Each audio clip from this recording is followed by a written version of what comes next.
Do you know how powerful you are? Welcome to Rise Urban Nation. Welcome everybody to Rise Urban Nation. Reshaping and elevating your mindset to help you achieve what you believe. Sometimes we don't even see our own greatness. You can't be what you can't see. And connecting Black cultures to build a community of talent and success. Black people need to realize that they are assets. You are an asset. When we rise, you rise. Come together as a group. This is Rise Urban Nation with Terrell Simmons. Testing 1 2 3 1 2 3. Welcome, ladies and gentlemen, to another episode of Rise Urban Nation. It's your host, Terrell Simmons. I have a special guest in the building, but before we get into my guest, I want to announce it's official. Rise Urban Nation, Taylor Brands. We're going to do a little bit of a partnership. So a lot of you have been asking me through emails, social media, how to start a podcast, how to start your business, how to connect with certain brands or some of the people on the show. So I'm going to be bringing some of these folks back to do like a little master class, teach you how to do certain things. One thing that I haven't told people is that most of the brand and the rebrand that happened, we did with Taylor Brands, and they are absolutely amazing. One-stop shop if you want to get your side hustle going, get your business going, everything from creating the logo to starting your LLC to trademarking. So highly recommend. And right now, you can get a 50% off discount until the middle of January. So I'm going to put that into the show notes for you. Just use, when you go to Taylor Brands, when you go to that checkout, use Terrell50, TARYELL 50. It's a 50% discount code that'll get you a discount on any of the services from, building your logos, building your website, getting your LLC, whatever it is. One-stop shop. Check it out, and then next year we'll be doing a couple of different master classes to show you, some tricks of the trade and exactly how to do that. Now, for the show, getting into the show, this is my guy. I'm glad that we get to end off not officially end off, but one of the latter episodes of the year, because me and him, we started this journey in the middle of COVID, talking about doing a podcast, doing what he's doing with the forte project, which is kind of expanded, evolved, pivoted, just kind of like Rise Urban Nation has done so, and continues to pivot as you go through with this work. I first met him on LinkedIn doing some diversity, equity, and inclusion work, connected to the San Diego group. But next thing I know, me and him we got on the phone. You ever have a conversation with somebody just to do just a little meeting and get to know about them and then see how you can synergize? Well, we synergized. A 30-minute meeting turned into a 3-hour conversation. I kid you not. And the rest has been history from there. Come to find out, we know a couple of the same folks, but never met each other too. So I get to end off the year us having a conversation, just doing some reflection and seeing where he's at. He's a brother that's doing amazing things in the biosciences space, and we'll get to hear more about him. So without further ado, ladies and gentlemen, Mathew Mitchell, my business partner, got me the some gear I think I might have seen to represent for when I rise, you rise, man. we rise man. together. Yeah, man. We might have to, So how are we? So this is interesting. Is any of this? I got people in my text threads right now, Tiana and my man who has hired her for some stuff, and they were, Rise came up, and then I got some other cat. You remember you and I were texting about Tony, and I connected Tony to this Biotech dude. So Rise is a thing. Rise is you a went thing. through Rise and all this stuff. So is this thing you are doing using the same word have any kind of overlap? You were like, or is it just its own As thing? of now, there's no overlap other than that I was in Rise and I've interviewed some Rise leadership cohort people, but this Rise Urban Nation thing now, Rise San Diego was local. Rise Urban Nation, we global. Yeah.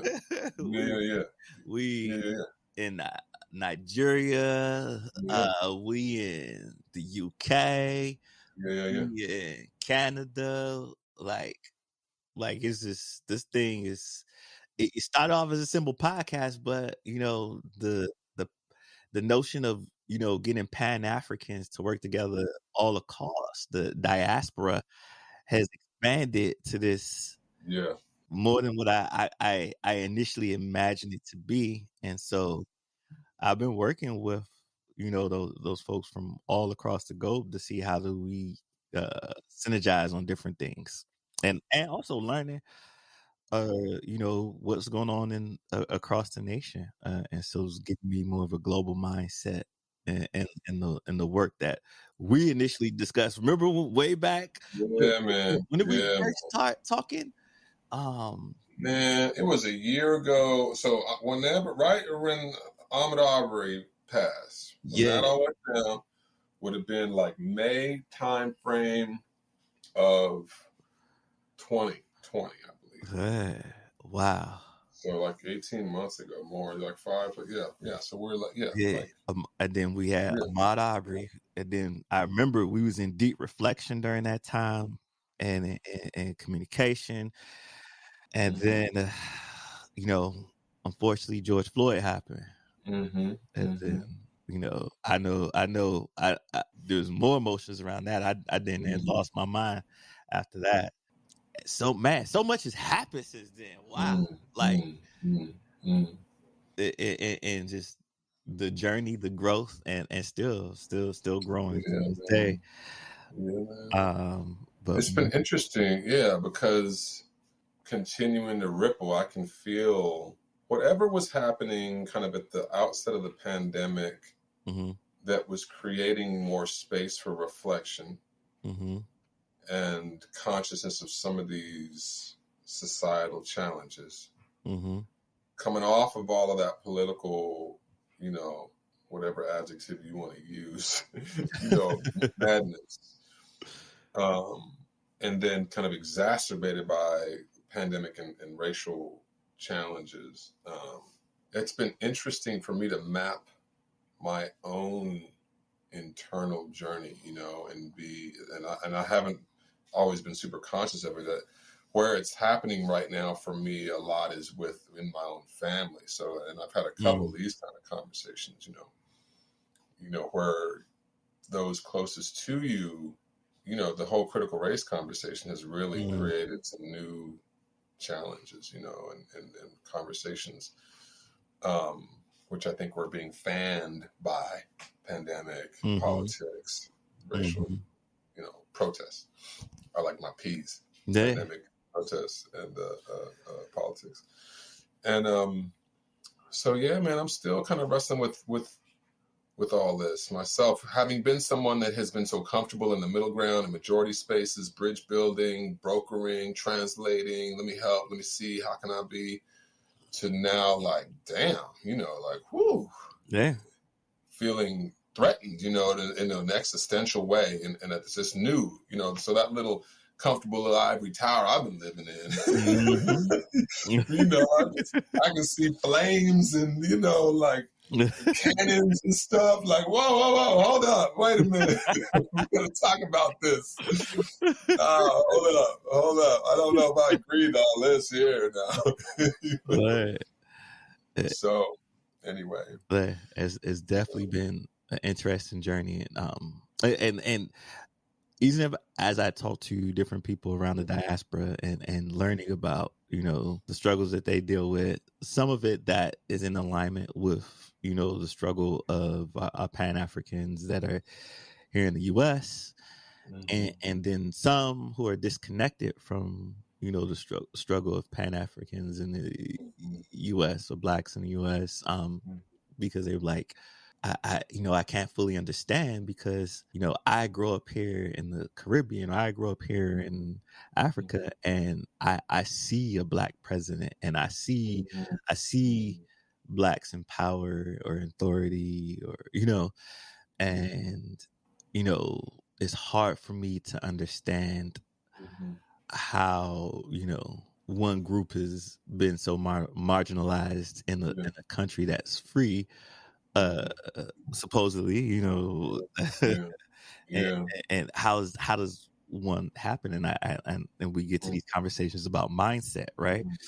What we think about who we are, And then even when you hit me with when I hit you, I had that post that I put on LinkedIn, and you hit me up. Yeah. Wow, this is profound, right? Yeah. Even the psychological fact that Africans may feel Africa is this small place, but it's a grand place. Like it's a large place, and if you talk about where all the resources, hard resources that fuel the world, how a good percentage of it comes from Africa, from crude oil to diamonds to to a lot of different things. But all this wealth being exported out of Africa, I feel that our people should be a lot better off than as far as wealth wise. If we talk about just wealth talk from a financial standpoint, should be way better off with all this wealth that's in the land itself and in the people itself, but somehow it's pillaged and taken to other places, right?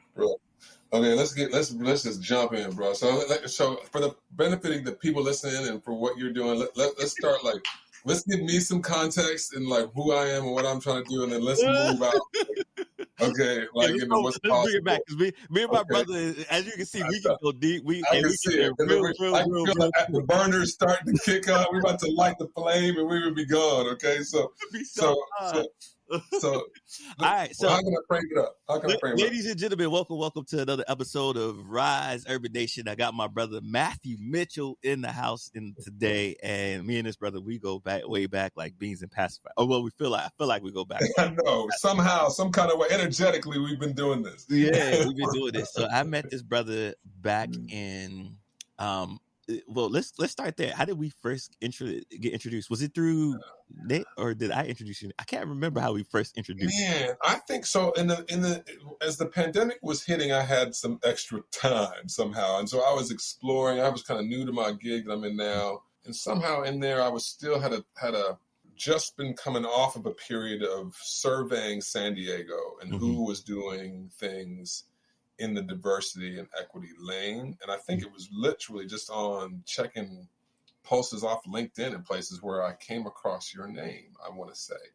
And I think I hollered at you like, hey, man, you want to jump in this little LinkedIn group or something? And somehow the stars just connected where we were like, oh, let's just hop on a call right quick. And we both were about it and at the same energetic spot in that moment. And I remember walking around outside doing laps in my backyard talking to you, and we were just moving at the same speed, we running, So we were like, oh yeah, me too. And it was like, whoa, and at the time, and we'll get into this too, I had just been having a conversation with my man back east about how impactful a small group of like-minded people can be. And, how do you start doing sort of mindset influencing in Black spaces? And he was like, man, you just got to, it's just a couple people. And then turned into this find 40, and how can you find 40 people? And now break down the find 40, because I remember when you first broke this down to me, find 40, and I was like, I just love the concept of it so much. And give them the detailed breakdown of find 40. Don't gloss over that. So okay. We can get into it a little bit more too, because it's kind of ebbed and flowed since that period of time. But in its core, the reason, I like rhyme and poetry and words. So Find 40 has this FF thing, and it's kind of matchy. The 40 part has all sorts of entendre and meaning. I think, we all have heard about 40 acres and a mule. So there's one, we've heard of 40 days and 40 nights, perhaps too. So out of kind of Judeo-Christian concepts of discovery and trials and tribulations and the things that come when you go through trial. And then, just the four-partedness of life. I think 4 as a number for me has just deep psycho-spiritual significance. Your heart has 4 chambers in it. There's 4 seasons. There's 4 quarters typically in the financial world that we often live in, and dusk, dark, day, dawn. Each day can kind of be chopped up into 4 pieces, and so that 4-part harmony that I think is happening in the creative world and the world that we exist in has even kind of deeper kind of resonance. So to the extent that we could examine 40 folk in San Diego from different parts of, the diaspora here, and pull out knowledge and hidden experience and make those things that we don't always look at seen and visible. Perhaps in there is a blueprint or a whisper, like a friend of mine says, the inspired life is breadcrumbs. So can we find little, gems and jewels to grow on and lean on and build networks and do something. So anyway, that's the thesis. So the project was to then go find people in kind of like arts and education, in politics and moving money, in entrepreneurship and business, healthcare, which even includes like faith spaces, and kind of 4 main areas, and see where the resonance was, where's the harmony, where's the similar, techniques for mindset development and courage and perseverance and resilience and like can-do-ativeness. That you see brothers like ET, this influencer space is kind of being lit up with more and more people like that. So anyway, but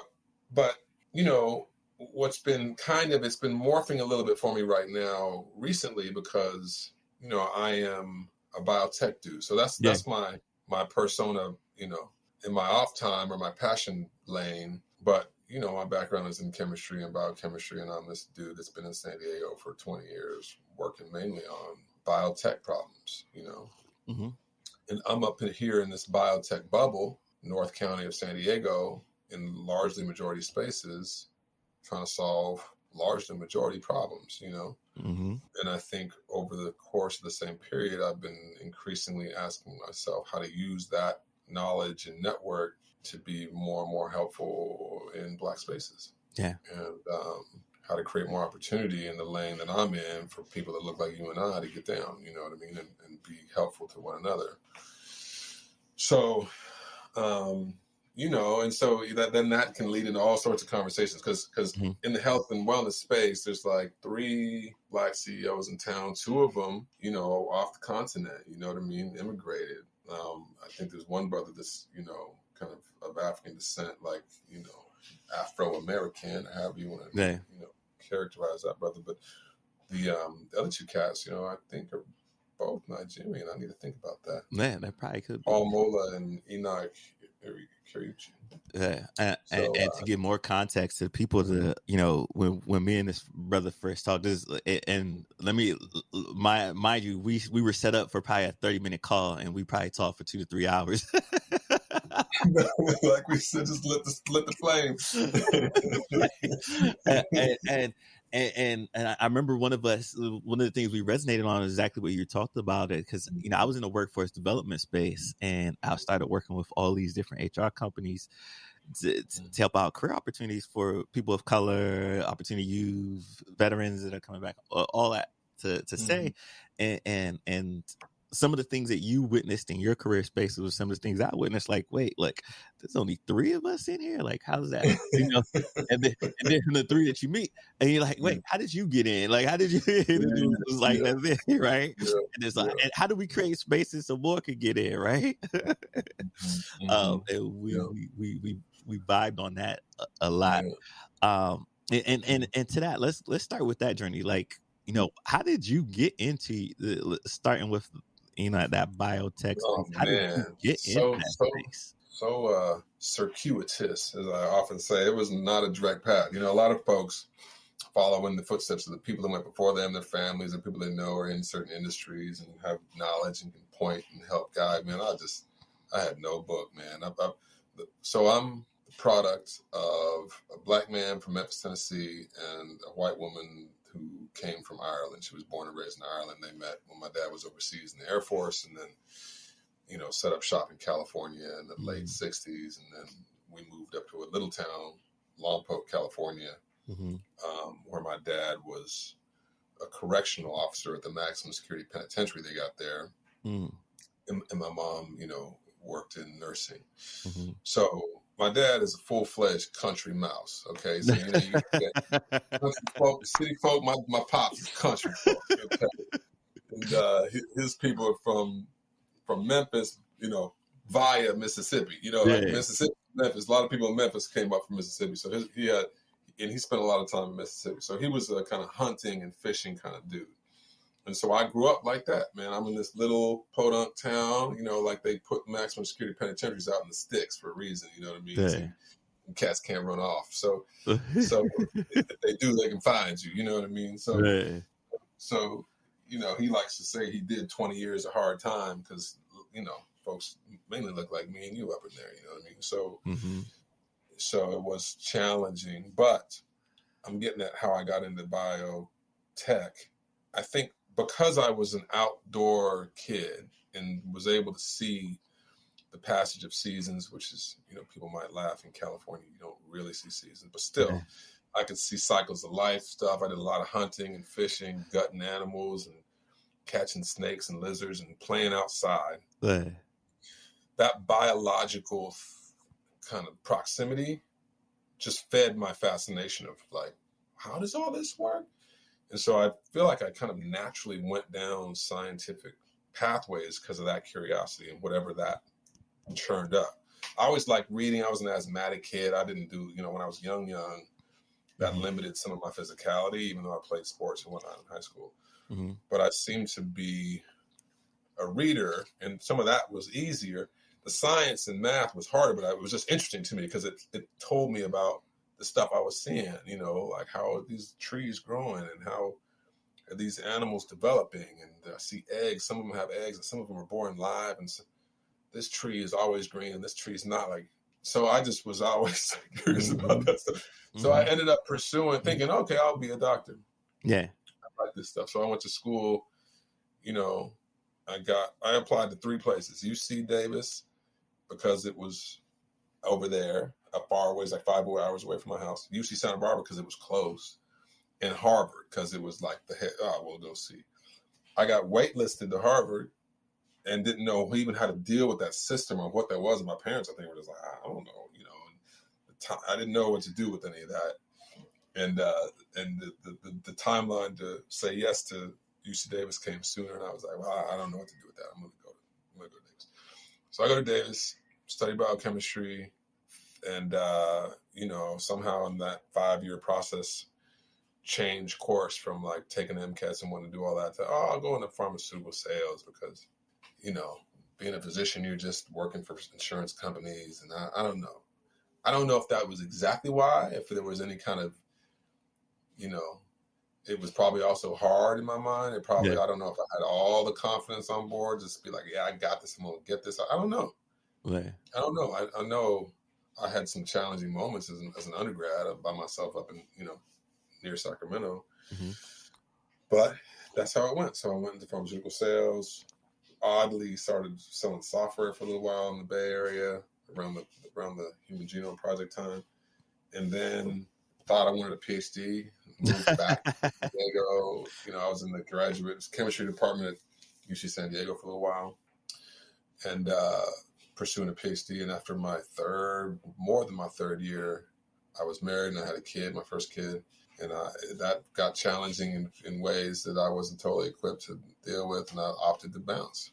So I took a master's and came out, and I didn't know what I was supposed to do. I was this talkative dude that liked science, super extroverted. So one little story, when I was in the chemistry department at UC Davis, man, it just felt cold to your boy. Like it was like foreign. Yes, my parents had no way to guide me through any of that. Like I had no context. Like, okay, PhD in chemistry, if that's what you like, go ahead.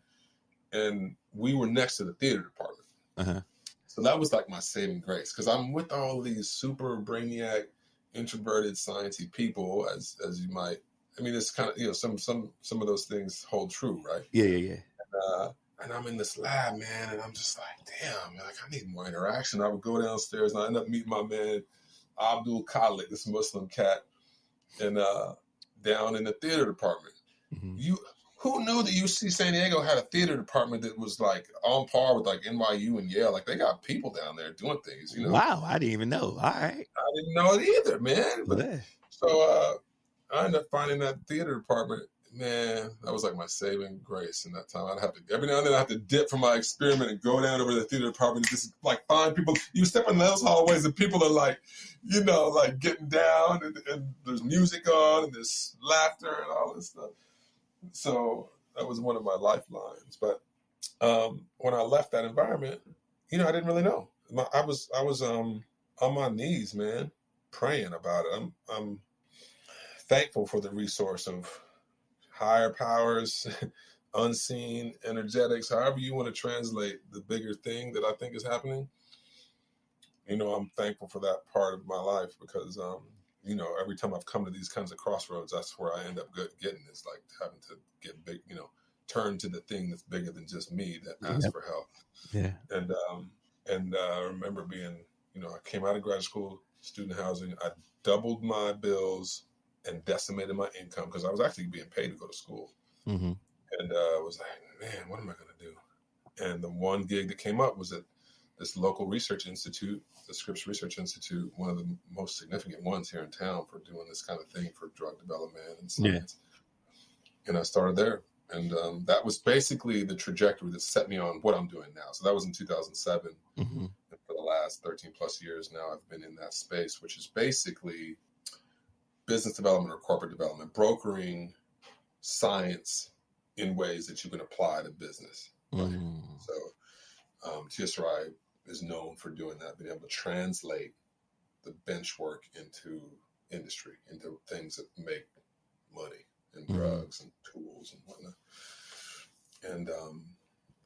And that's always been more of my jam, you know, like a PhD is always asking why, and trying to characterize a system that they don't understand and get to the lowest, like what, and then what, and why did that happen, you know, and constantly observing. And I was always like, well, so what though? Like, how do we apply this to human beings that I know and see now? Like, how can we really help people? So that's the space that I'm in today.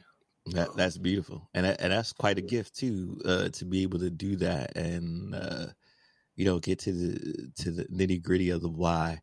What's my man Simon Sinek always says, start with why, and I love that to this day. So you speaking my language. Yeah, man. Yeah. Don't we all come back to that sometimes on those days where you're like, what's that? What am I doing? Okay, remind me what my deeply held why. Okay. What? Right. Now, just out of curiosity, what was your first job? First job ever that I ever got a paycheck for?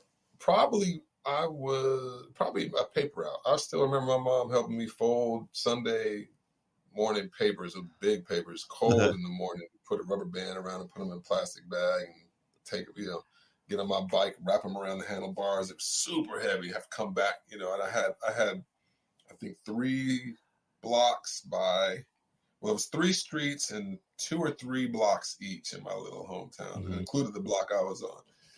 And, yeah, man, I'd take my little self on my bike and ride those blocks and so chuck those papers and go collect that, you know, membership or whatever it is. See, I always love asking that question because, you know, I like to tell folks, you know, it's not where you started it, you know, it's how you finish, right? You know, not everybody starts with all the resources they need. You know, the path is not always straight. It may go this way, that way, but there's lessons that you could take from that first step that'll get you to the next step along the way. So take all those lessons and turn that journey into your story. So yeah, man. I always love hearing where people start. Yeah. That was, I don't even know how I got into that or how that became a thing. That's funny. Yeah. But it's certainly in terms of customer service and knocking on doors and talking to different people, being responsible and getting up, you know, doing no small part to my mama, though. You know, my mom being able to kind of be with me and walk with me through that and help, you know, okay, well, here's how you keep your little book, or here's when you need to get up, you know, having that support has been helpful throughout my entire damn life. You know? I agree. Now, you know, the biotech industry, especially here in San Diego, is a hot industry. And I think there needs to be more of us in the industry. And I know somebody's going to listen to this and hear your journey, feel inspired and probably try to do their homework. What would you say, in your humble opinion, like are the steps that a person can take to get into your industry? And by industry, let's speak to the biotech industry.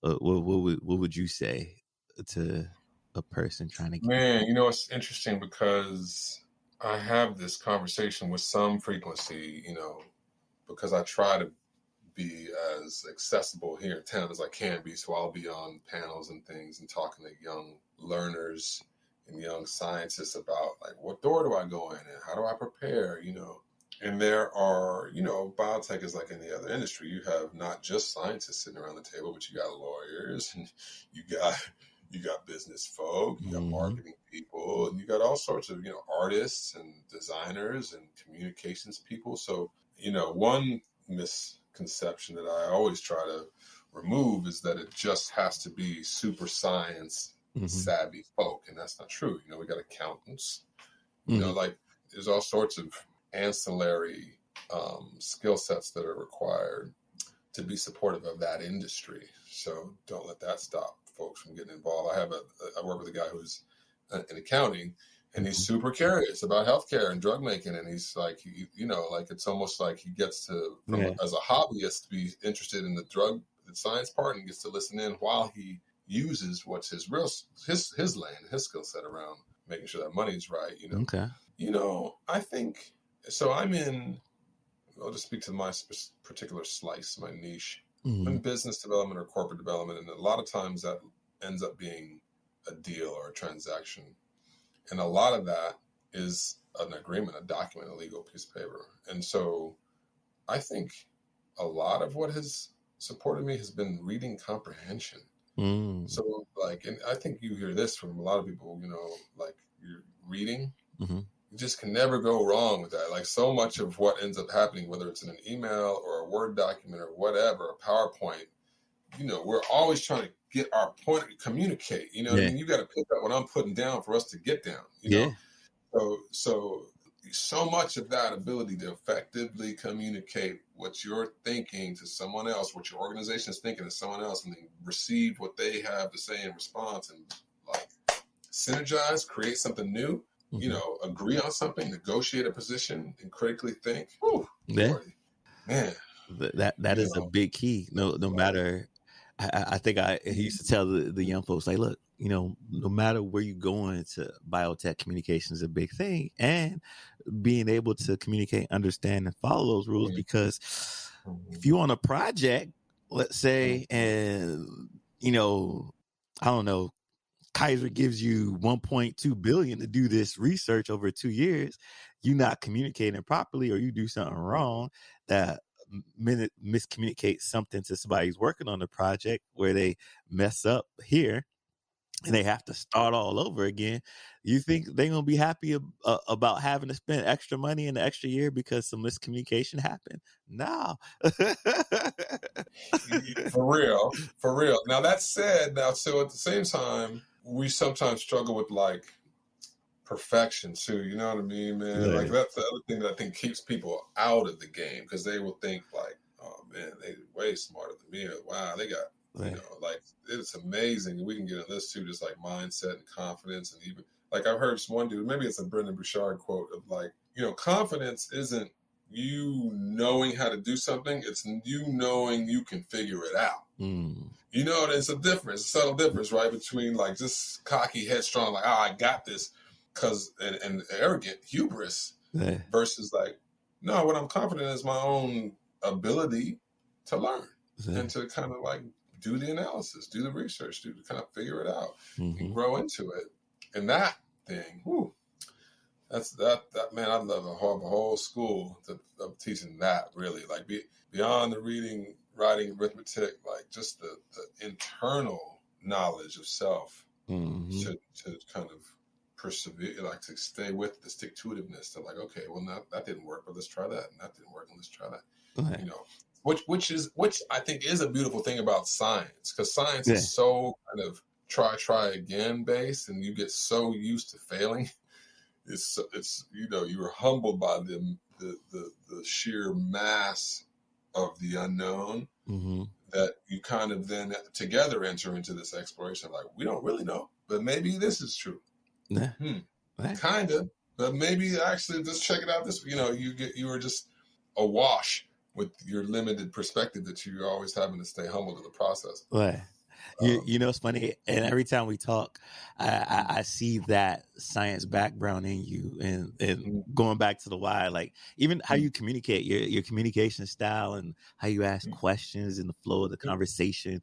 When you're doing the interviews for the Fine 40 project, I see how that all comes together. Like I was like, you know, I never paid more attention to it than I do right now, but I see how that science background has influenced how you probably do it at work too, as far as I know, because I've never seen you in action at work, but I seen you, at least not at your science job, but in the Fine 40 project, I seen you in action. I was like, man, he's really good at this. Like,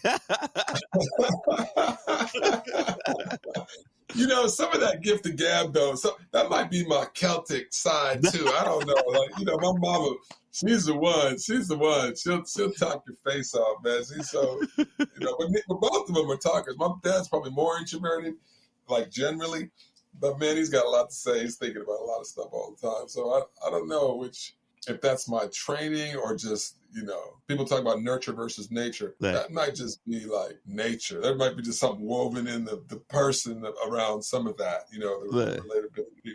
But yeah, man, I as I'm thinking about this thing you're doing, helping to empower and develop and rise, kind of give people gems and nuggets. That's the way I understand it, right? And then also kind of create a global consciousness about it. And you know, continue this marathon. We're all running this kind of Pan-African conversation about how do we continue to make right or heal some of what's happened to Black folks on this planet, you know. And it's funny that and I don't know if it's Black specific. Actually, now that I think about it, I don't know. You maybe should tell me a little bit more about it.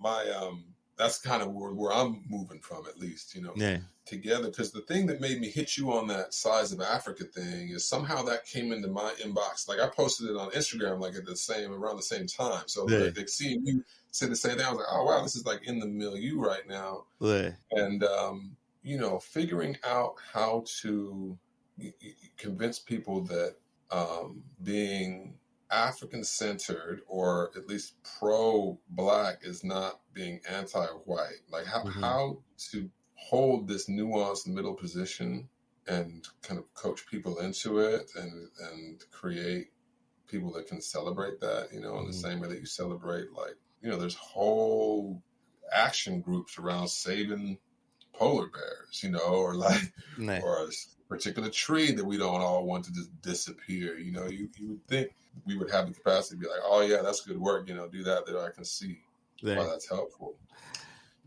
That people could do that. I can't remember who I was having this conversation with, but they was telling me that, you know, if we made a conscious effort to to study, you know, Africa the way we study Eurocentric culture, we would find that, you know, all life originated in Africa, and so therefore we're all Africans, and learn about the culture of which we all derived from. And I was like, ooh. I didn't think about that one. And you know, this other person didn't like the fact that, you know, Americans, you know, especially African Americans, consider themselves Black because they don't feel like that allows them to connect to their culture in which they were derived from. And so they prefer the term Pan-African, you know, so that we can get the culture back that was lost from, you know, those folks. Because, you know, when you talk about the term Black, you're starting from, you know, the slave period of, you know, U.S. history, and we are more than slaves. Like there was a whole culture before the slave, what was, you know, created from that slave culture, which and some of it, you know, dials back to the African culture. You know, when European settlers were, first university was even, I found first university, and this is me going off a tangent, in Africa, and they had all these scholars that came and taught, and you know, some of that teachings went to European settlers, and they took those teachings and, kind of made it their own. And when you look at the history, even the history that remains, like you look at the sculptures, the pyramids, like for something of that to be made in days without technology, that's just think about that. And nothing else is being recreated like that to this day. Like that tells you how amazing, the culture of people were. And so, oh man, like it's funny, I report to this Indian cat, and I work with a lot of like Chinese folks, and as I watch the cultural capacity and aptitude for folks to come to America, like learn the system and understand this whole like capitalistic thing we're doing, and then take it and like apply it and help like homeland and like the comeuppance of their folks on the planet. Like I always look at it with such like envy, to be honest with you, because I envy this kind of innate tie to homeland, and like in a place you can call home and point to and say, yeah, that's our thing, that's our thing over there. And I think so much of what we are experiencing here is, of people who have been kind of scattered as a result of enslavement and deconstruction. And so, yeah, I mean, I'd love to see like pyramids dotted all across North America, kind of somehow aligned with and reconnecting to that stolen legacy, but boy, do we have some work to do to recreate those ties, from a biotech perspective.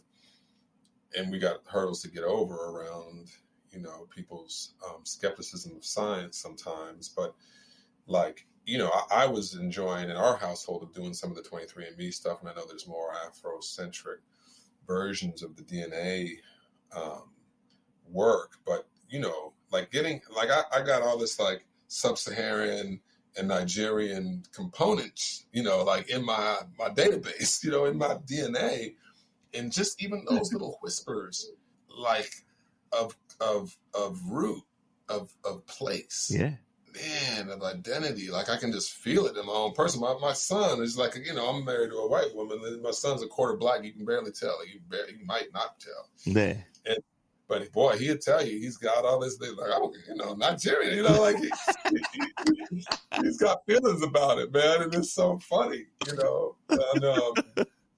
how that plays a role in your sense of self, Right. And so, yeah, man. And I think you and I have talked a little bit about that. Like, how could we create just levels of restored connectivity, like within these, like in San Diego. So San Diego, 6% Black people. What does that look like? Who are members of that diaspora, and where are people coming from, and how many linkages do we have with the continent, and how can we create more ties there, and understanding, conversation, and like shared resource and empowerment to better equip. And I remember us talking about that when we were first talking about your 40/40 project and the vision you had of pyramids and so forth, and that connection that it brought.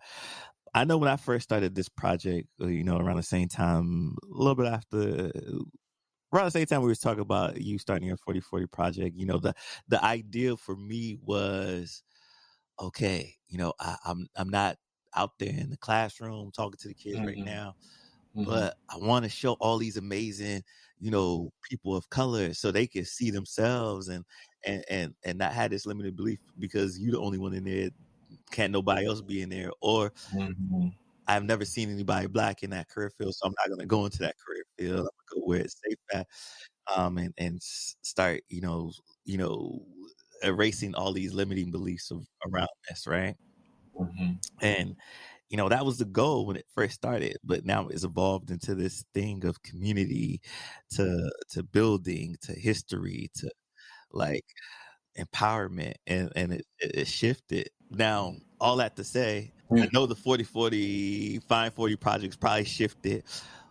What has it shifted to for you now? Like, it started as, tell the people what it kind of started off as in your mind, and what it's kind of shifted to now. That's a beautiful question. I was alluding to it a little bit. I think during pandemic times, when I had more resource and space to kind of do some of that exploration, I was all about like picking people from these different spots and connecting and thinking to myself, because really, so, the truth be told, I've been up here in North County, San Diego for nearly 20 years and just am guilty of the thing that I critique my industry about, which is being disconnected from folk in San Diego, And so it was a bit of my own learning to go map who's out there. I'd heard little bits and pieces of conversation about, I'd heard about one dude from a bank wanting to write checks to kind of urban finger air quotes, urban, projects, and not knowing who to write the check to, or feeling like there wasn't a real critical mass of like Black leadership, to write that check to. And I was like, okay, well, who's who and who's moving minds and money in this town? And let me go see. So a lot of it was that, and it was wide. Now, as I myself have continued to get involved in the community and put my hands on the plow, if you will, I've been walking in through the biotech door. So that's where I have some access and some experience and can kind of be most helpful. So whereas before it was a broader survey of who's in town across a broad swath, I'm now kind of coming from a biotech perspective and seeing who I can bring to the table and how I can kind of have this two-way conversation. So it's been less about collecting voices across everybody and more about, okay, from a biotech and a healthcare and a wellness perspective, how do I continue to get access myself to the historic seats of power in this town around that topic? Like there's real clear groups and collections of people that have moved money and put companies together. Yeah. How do I take that part? And then my own knowledge of who's in San Diego, where folks are out in San Diego, and the pipelines to start gathering, I was going to say co-conspirators, and I was going to say comrades, and I didn't like either word. What am I trying to say, brother? What are you trying to say? So, just like, folks, these folks. Right. That must sound like terroristic, that must sound fascist. So, I'm like watching all the landmines. So, you know what I'm saying? Like trying to find out where they at, where the people are at, to bring them to that table and accelerate their access to those kinds of resources, So I feel like I'm kind of talking in circles a little bit.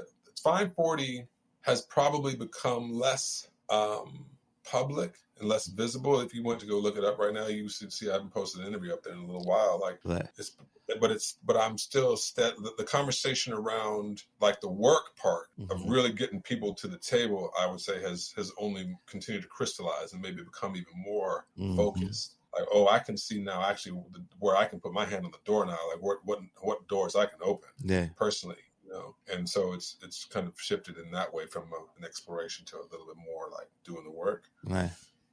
I love that. But in the same way, but I feel you, I think that representation thing, man, it's so real. Like, it's so real to be able to have a conversation with somebody that you can relate to, who is 2, 4, 6 steps ahead of you, and be like, you got this. Like, trust me, I've been there. I know I can. Here's how. Here's what I see. Whew, man, it's like invaluable. So. Or just even having that support system of knowing that there's somebody there that's going through what you're going through. Because I remember, trying to navigate the college system at one point was, not having too many of my family members who graduated from college or going to college. They can't tell you how to navigate it. So like you have to figure it out and hope you find your peoples on campus that could, you could lean on for support and talk about those emotional and mental challenges. Yeah, man. It's funny you're talking about these emotional and mental challenges. And I think a lot of the Fine 40 conversation was actually, and I'd mentioned it too, and it continues to be, if you go look it up, it's going to be all dudes. You know what I mean? And I think I have a particular empathic response, or, talk about vulnerability and openness, like for again, cats like you and I to be able to sit together and in vulnerability be like, I don't know if I can do this, dog, or I'm depressed today, or I need help, or I feel dumb about it, or I messed up. Mhm. You know what I mean? Like Yeah. I dropped the ball, or they said this and it was true. Yeah. Like, like any of like that.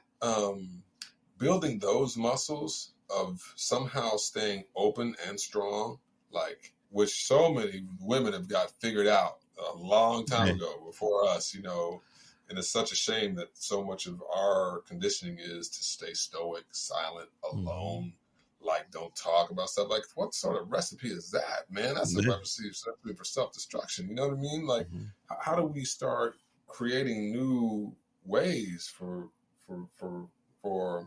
men of color and Black men in particular to be fully human and to access all of these resources outside of their own damn head and the things they've been told and the things they've been, subject to create more strength and knowledge of self and relatability, consciousness, community, this thing, that work for me, that just calls to me like, and I think that's the beauty of when we first talked, that I don't know what it is that we somehow had a organic trust to each other to be vulnerable, right? And I didn't have to be somebody I didn't have to be, and so much of I don't know if it's ego or if we just call it upbringing in our community, in our own communities amongst Black men, we have to be this macho, like tough and strong and don't cry. Then when we get out there into the world, we have to be that way too, and maneuver a certain way because of how society may look at you, treat you as Black man. So you have to maneuver that way too. And then there's no space to be vulnerable, to be soft, to be emotional to the point where that you need to unpack some things in a healthy way for yourself. And so we do need more of that. I don't know how we do it, but we do need more of it. Yeah, I know, man. It makes me want, I've participated in kind of men's circles and men's groups and some mentoring and two-way kind of sponsoring type things, and have seen the benefits so much myself, that, it's kind of a bee in my bonnet, if you will. At some point in time, I don't know what it'll look like and feel like. I would love to have like a regular meetup or an outdoor exploratorium or something that, creates space for that, for not only being able to see folks like you doing what they, doing their best and living into their excellence kind of in the world, but actually being able to be up close and see, that's a beautiful thing. Struggle, So here's a deep question for you. Yeah. What's one good lesson life has taught you? It's a super sound geeky, man, but like, and I kind of alluded to it in the beginning too, that, I'm more than the sum of my parts. It's something that I have access to more than just what's going on in my mind, and I would say that has come through struggle. So the secret weapon that I think that people who have been up against it and been with the back really against the wall and in the corner, like, I think many people, and to be honest, I think this is kind of the secret sauce of being Black in this country, like, and that if we were able to train people into it, would be just miraculous. To have survived what enslaved people have survived to be here now is some miraculous-ish, bro. Man. So, and I believe it comes in no small part from an awareness of the more than self, the bigger than me thing. I'm dancing around that God thing, you know what I'm saying? Man. So for me, I guess to summarize it, the one good lesson life has taught me is that when I think it's the end, it's not over. Lord, I preach, bro. Like, it's just so true. Man. You know what I mean? Like, when I have been up against it and at the end of the resources that I think I have to bring to the table, as soon as I have paused my struggle and my fight and surrendered my will to a bigger thing and just sat in my faith about the chance to see something new, to find a way out of no way. When I have sat in that space, that unknown, I don't know how this is going to go down, God help me space, and been literally resourced, have had new insights, an aha, like, bruh, So it has almost created a willingness to go into the dark places, into the unknown, into the hard, into the struggle, and say, ooh, even though I think I can't, maybe I can. Even though I think there's no way, maybe there is. So being able to hold that faith door open has come mainly through being socked in the face, to falling down, to losing things, breaking things. To quote Mike Tyson, everybody has a plan until they get punched in the face, right? And then when you get punched in the face, and the plan is just all broken, like where do you go from there? And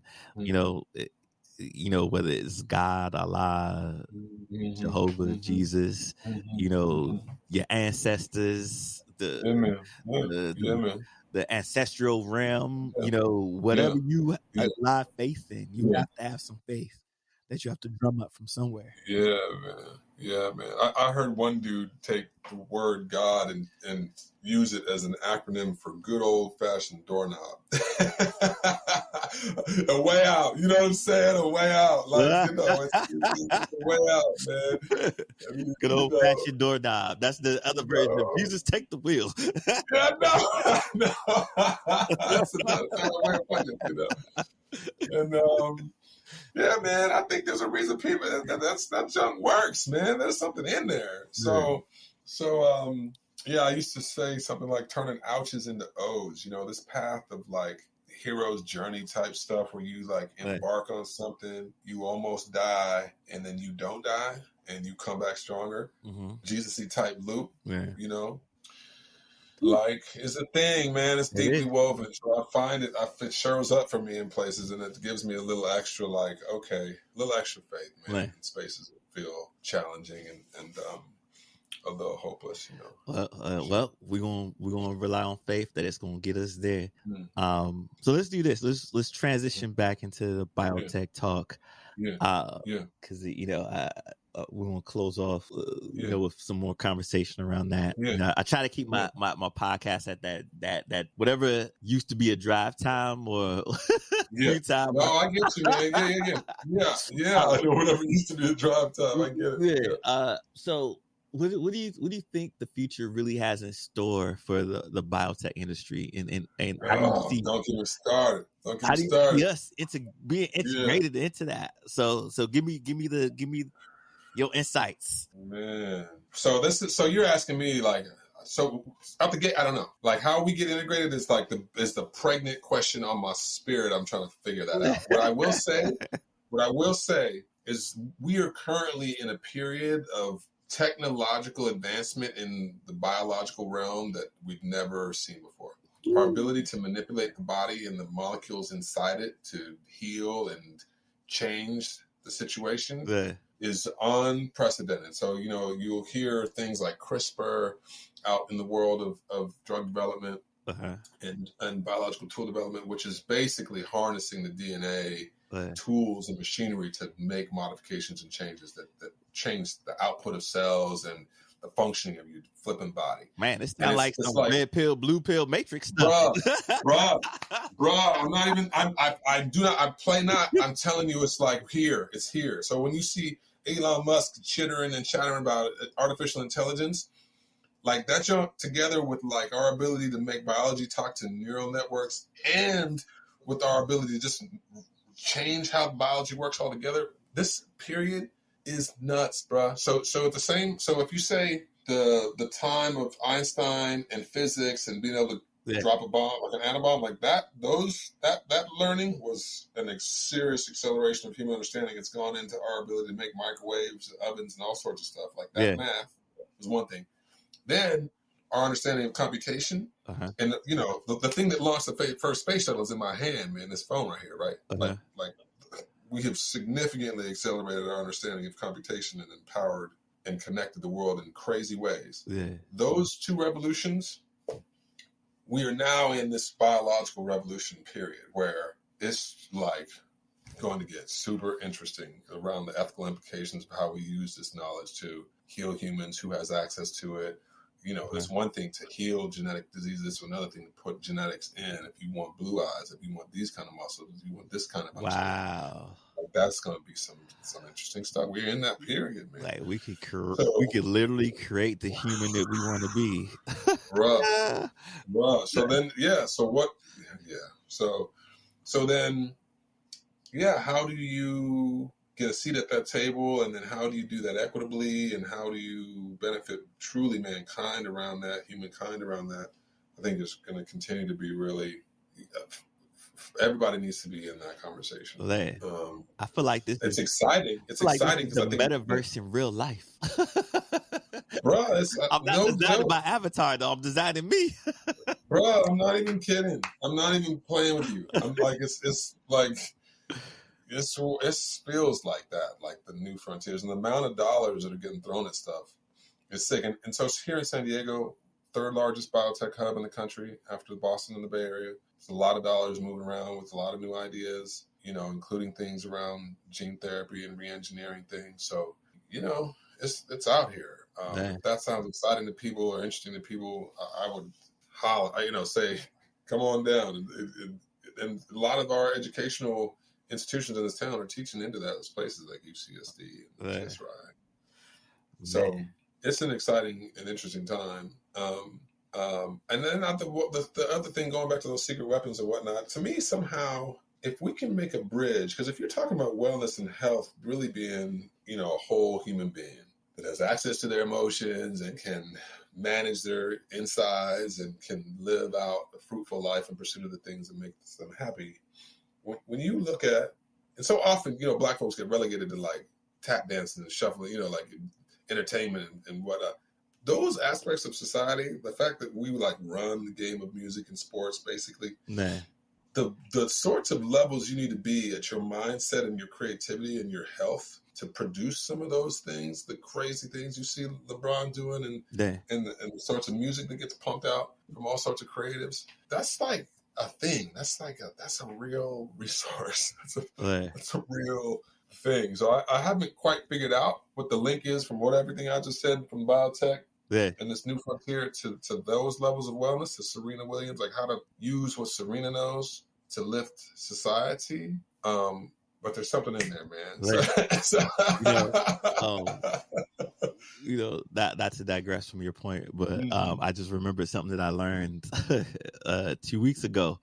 I learned about Henrietta Lacks, who was a poor tobacco farmer from Virginia.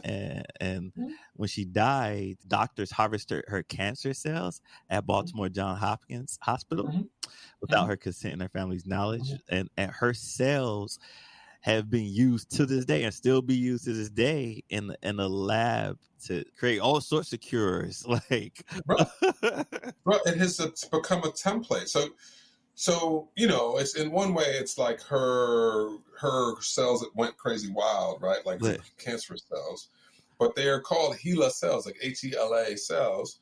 And you're straight on the money. That's become a tool used by researchers across the entire planet to do research and understand how biology works. And you're right. Yeah, it just kind of went uncredited and just like, oh, bloop, we'll just take this and look, it grows here and grows here. And you get some, without that acknowledgement. I was like, here we have this Black woman who's all these patents and billions of dollars of her cells help generate all these patents to all these different drugs. And many members of her family couldn't even afford the basic health insurance, right? And they've not received not one dime, not one, no inclusion to what was being used off of her deathbed. The riches downstream from her situation. So I was like, man, that is just nuts. I know. We are continuing to struggle as a species with what the word share means and how to be in this truly together in a way that's equitable and healthy. Across all the lines, to be real. Exactly. So with that, brother, what some projects that you're currently working on, and where can people connect with you? Man, you can find, you drop my name into Google, it'll pop up probably on LinkedIn, and that's probably the straightest way, you know. I've got an IG out there too, but like San Diego Black Biotech is kind of my current, like, what does that look like to really start collecting people with the interest of exploring this new frontier and using it really to create greater levels of consciousness and wellness in the Black community. That's really what I got a couple people that I've interviewed that I need to connect you with, because we support you in that journey, and I can't wait to see what it looks like. My brother from the other mother, Mathew Mitchell. Thank you so much for blessing us with your time today, your story, sharing your knowledge. Any last words for the people to ride off in the sunset with? Yeah, when you think you're done, it's not over. You know, when you think you're done, it's not over. That's I guess what I would leave folks with. All right, so we're gonna continue the journey, and I'm here for the journey. I'm in love with the journey. So when you think you're done, it's not over. We're gonna still ride on. Amen, and I'll share to that. All right, brother. Thank you again. Appreciate you as always. Oh, you got it. It was my pleasure, man. Thank you for listening to another episode of Rise Urban Nation. Thank you for taking the journey. Be sure to like, comment, and smash that subscribe button. And stay connected with Terrell on and off the show. Follow at Rise Urban Nation on all platforms. Do what you love what you do. Don't chase the money. Let the money chase you.